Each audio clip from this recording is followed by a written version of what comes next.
And for our final presenter, before we head on to our next open forum, she is a freelance creative writer for fiction, screenplays, and copywriting. She holds a Master of Arts in Literature degree and a Bachelor of Fine Arts in Cinema degree from the University of San Carlos. She has a diploma in 3D animation from Film and Media Arts International Academy. She has published some of her research papers in Tukad, a literary and cultural studies journal. Let us give a round of applause for Miss Dagmar Uy.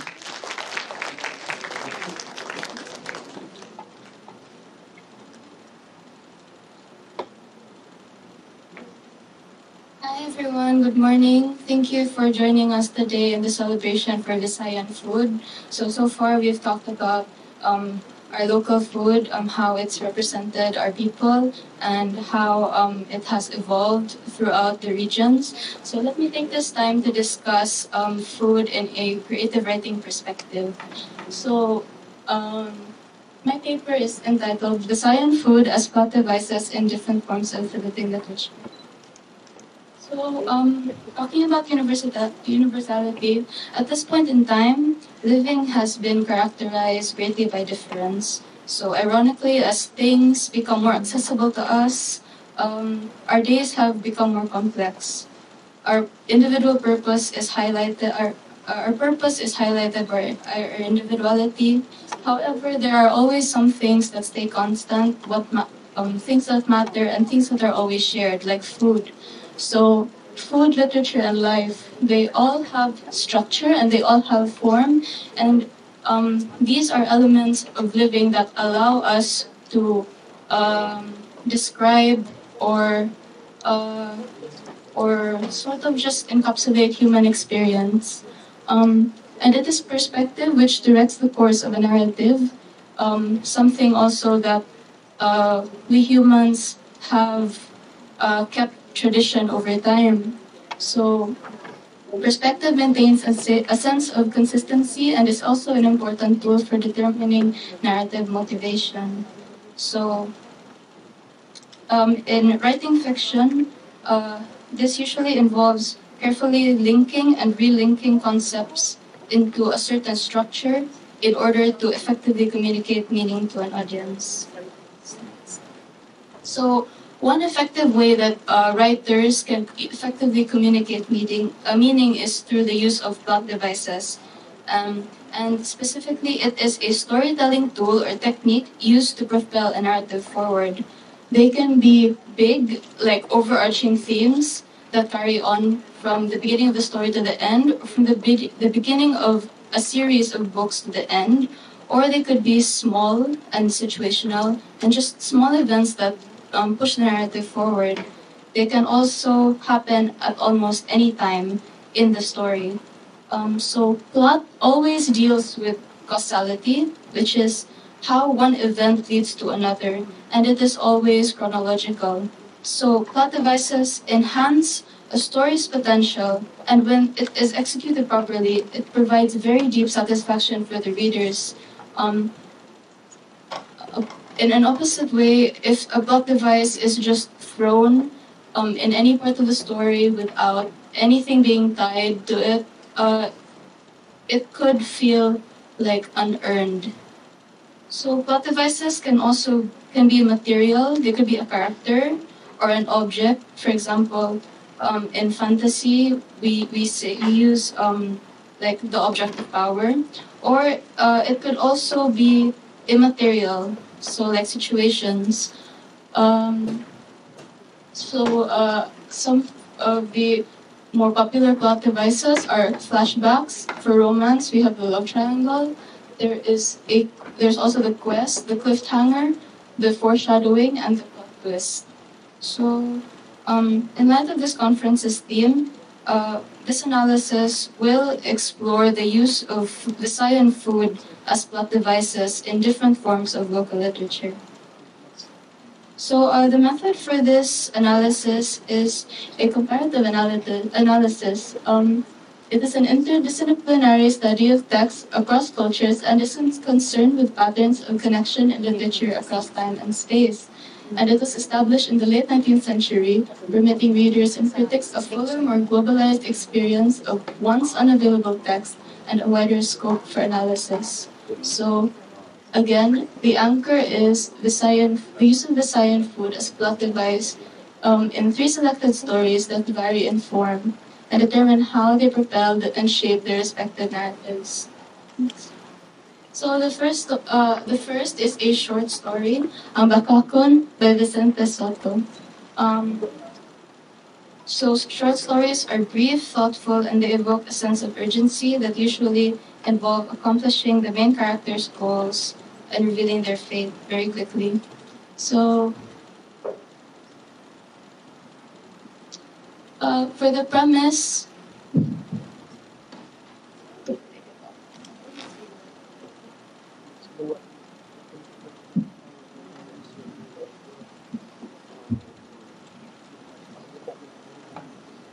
hello? So sorry, I can't read. So the premise for this short story is Nochengloy is a Tagalog who moves to Cebu in his old age. He is not in good terms with the local friars and civil officers. However, he lives alone peacefully. One afternoon, he welcomes a young Purpud peddler named Kuring into his home and boldly expresses his infatuation for her. So in this short story, Budbud is used as the plot device.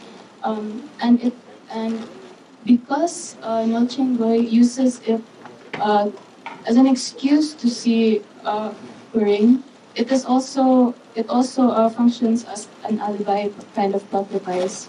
So for a year, they carry on with their affair, using the Budbud as an alibi to meet. Eventually, Nolchengloy's enemies plot against him using information from the affair, leading to his demise. So Budbud from the vendor Kuring gives Nolchengloy and his peace to meet her. But however, plot devices don't always need to provide solutions or opportunities for the main character. And in this case, this plot device is showcased to work against the main character's interest and foreshadow the story's ending. So the second story is Some Words of the Aforesaid Heathen Peoples by Marian Chan. And the format is a narrative poem. So, instead of plain poetry, it's narrative poetry is a type of poetry featuring narrative elements in metered verse as opposed to just expressing pure emotions. So, what's unique about this poem is that it is written in a parallel plot structure. The narrator alternates between two time periods: the Philippines' colonial past expressed through Antonio Pigafetta's list of translated Bisaya words, and also the effect of Spanish colonialism over time through the narrator's mothers.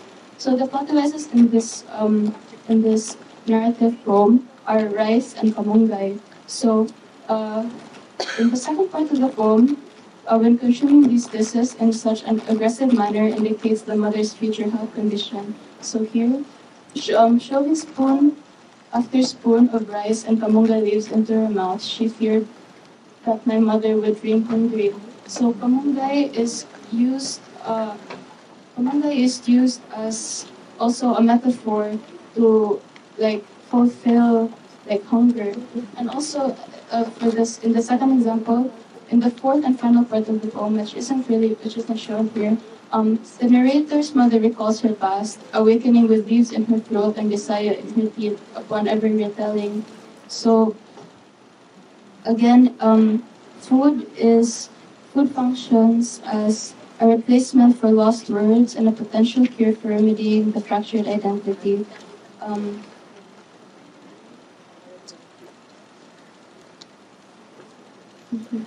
And this is an instance where a plot device functions also as a metaphor. So the last story is Banana Heart Summer by Merlinda Bobis, and this is a novel.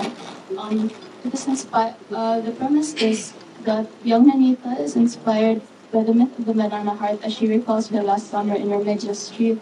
So this is the myth. Close to midnight, when the heart bows from its stem, wait for its first dew. It will drop like a gem. Catch it with your tongue. When you eat the heart of the matter, you'll never grow hungry again. So this is an example where a plot device can be used as an overarching theme because it really it really helps tie everything together. Um, so uh, this is a very like food-filled book. So each chapter contains a specific recipe that is also used to enrich her Nenita's experience. So other plot devices, the first example is the run, and this is in the first chapter. This plot device functions as something Nenita wants to buy from Nana Dora, who tells her about the myth. So that's sort of the plot device that jumpstarts her like idea of the banana heart. Another example is Palitaw. It was a gift of courtship to Nanita's employer, which was shared to her and her family, which Nanita and her siblings asked to share, which according to their mother gives the impression of begging since they aren't a very wealthy family. And also this leads to Nanita receiving a beating from her mother because of that very action of accepting the Palitaw. So that this plot device also works. The Palitaw works as a plot device in such a way that it showcases Ninita's relationship to her mother. So another example is from the 8th chapter, Halo Halo. It is used by Manolito Ching as an invitation to his house. So Halo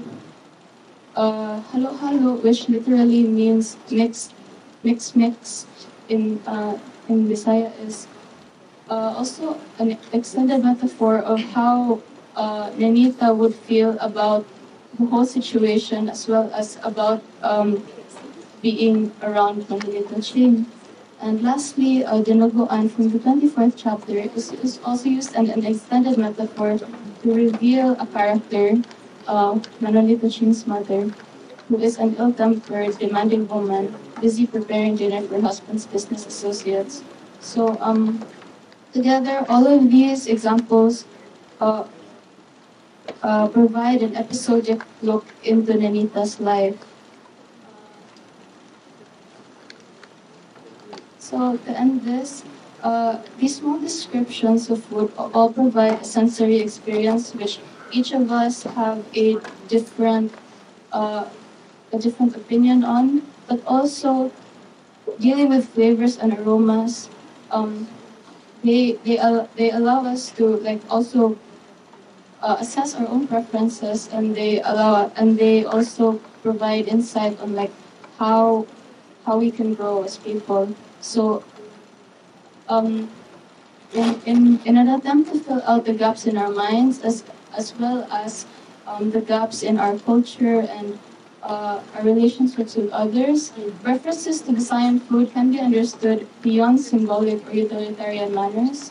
As plot devices, they can play an integral part to a story's structure and can function as key assets to narrative progression. These creative features are one of many that shape our perceptions and emotional responses to a text, and are also qualities that make stories last. Thank you.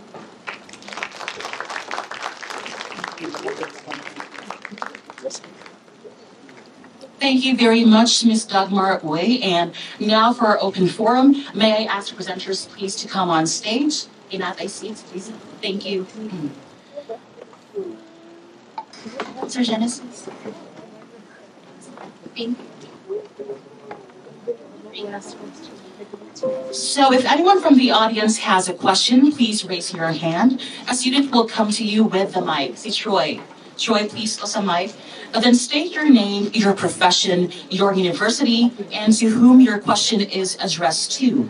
Again, if you have a question for the presenters, Sir Genesis, Ms. Maan, and Ms. Dagmar, kindly raise your hand, then state your name, your profession, your university, and to whom your question is addressed to. Thank you.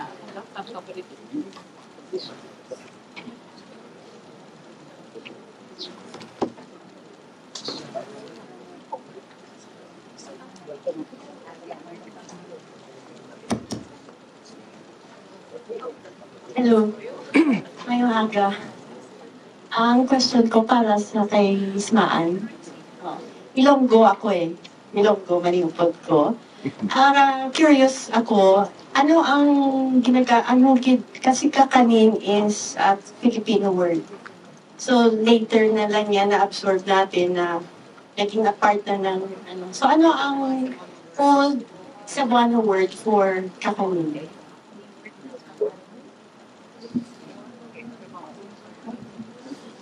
Actually, I do not have a term for old Cebuano kakanin na term. So what we use is just kakanin. Actually, when we wrote the paper, it's just a variety of Cebuano delicacies. Then we translated the delicacy na term into kakanin. So we just used kakanin. But wouldn't that be interesting kung mabalaan lagi? Correct. Ano Yes, ma'am. anyone from the audience who knows? Waray. Waray is karanpon. But it's a generic for anything with merienda or type of the hunger. Yes. We use karanpon. It can be a literal. Okay. That confirms it because for Panay, Western Visayas, we say kalan unon or karan unon. So maybe Cebu is what? As collective.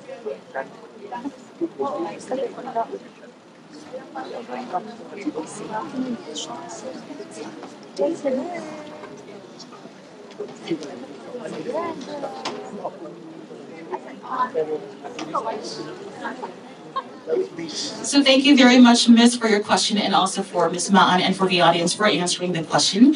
We will be entertaining one last question from the audience before we move on to our next set of presenters. So if any of you have a question, please raise your hand.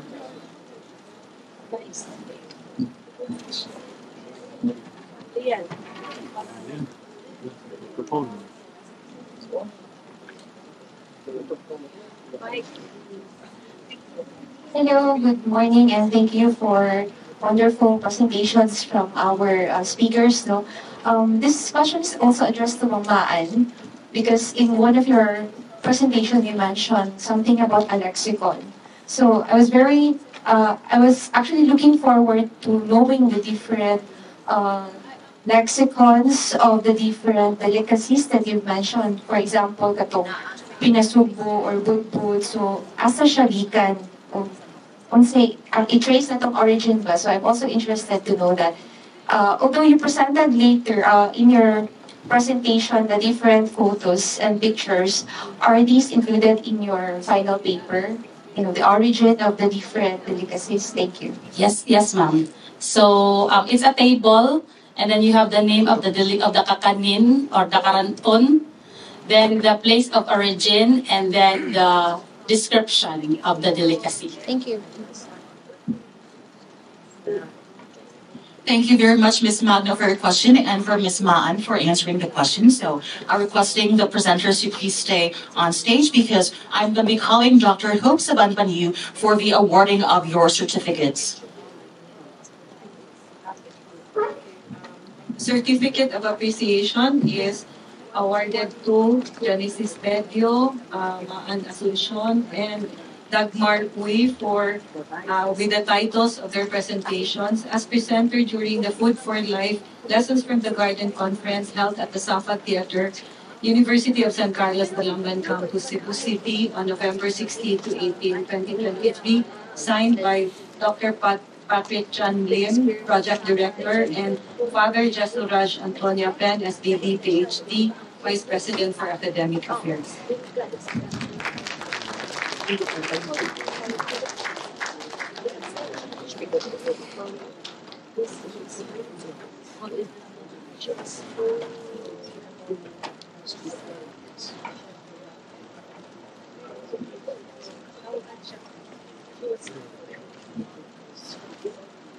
Round of applause.